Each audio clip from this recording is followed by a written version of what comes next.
Well, hey there, natural resource class. How's it going today? Hope you guys are having a good day. We have a special lesson today. This is not Billy the Bass on the wall, but this is one of the tilapia from the tank at school. And since we're studying fish this week, originally we would have done a fish dissection. And I am going to do a fish dissection for you, and we're going to talk a little bit about filleting. So you may have watched my video that talked about how the fish went to the greenhouse and have been living in a tank in there, and that's been going relatively well. But one time the pump that is helping to run the filter kicked off from one of the outlets, kicking the fuse, kicking the breaker. And luckily I was there, it drained the tank, and then I was there soon enough to be able to fill the tank back up, and all the fish lived. But it happened again today, and I did not go to school in the middle of the day like I usually do, but I waited till like 5 o'clock. Shame on me, Mrs. Burnson. And unfortunately, we lost some of our biggest fish, and they succumbed when the tank drained. Some of the smaller fish are still alive, and they kind of went kicking back to life when I put the tank, filled the tank up again, so that's positive.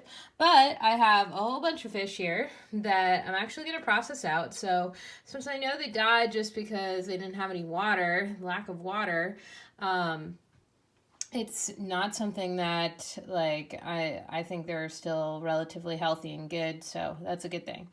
But I wanted to show you a couple of things today when we're going to do 2 videos here.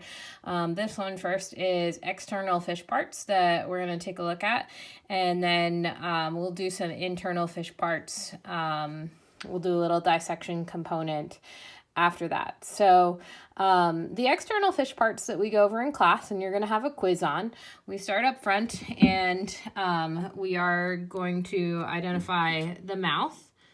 Use my fillet knife as my pointer today.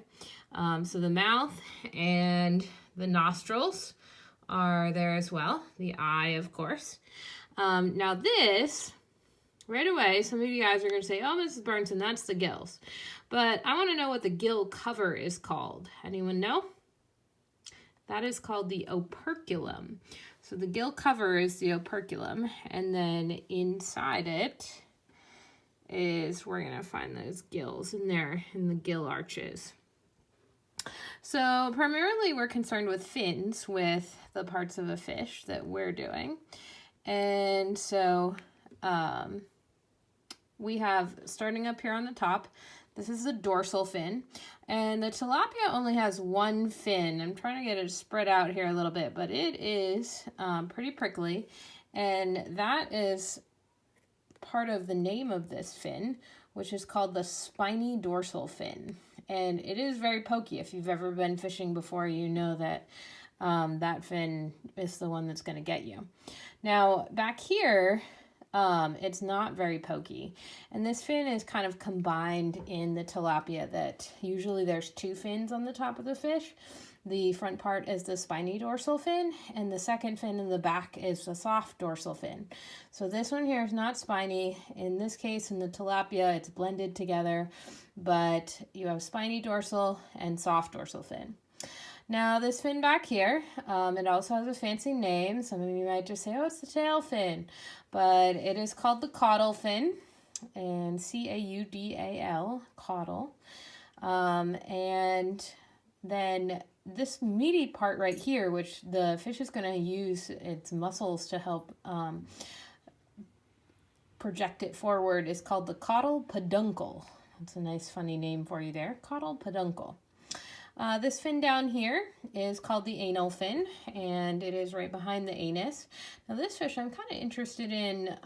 It's a very large fish, and I'm interested to see whether this fish has eggs in it, or why it's so large, but it may also be because of the lack of oxygen that was in the tank. So I'm not quite sure. This is one of the biggest ones that we have, and I I would say this is getting pretty close to mature size. They could be quite a bit bigger, but this definitely is a size that's edible. All right, so we have the anal fin, we have the anus. Down here, there is a set of paired fins, one on each side.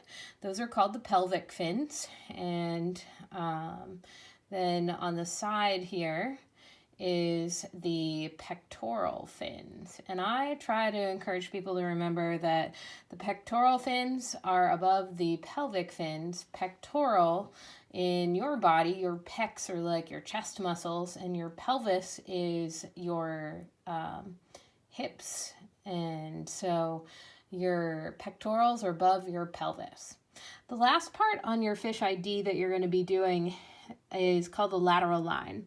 And on this tilapia here, you can't see very much of a lateral line. Lateral line is not a skin coloring, but it's a special set of cells that run the length of the fish. I think it's right about here. I can see a little variation there in the cells. I think that's its lateral line. And those cells are called neuromast cells. They are helping to make sure that the fish is at proper depth and allows for directional sensing a little bit. So those are the parts of the fish, and stay tuned for round 2 when we do a little fish dissection. All right, bye.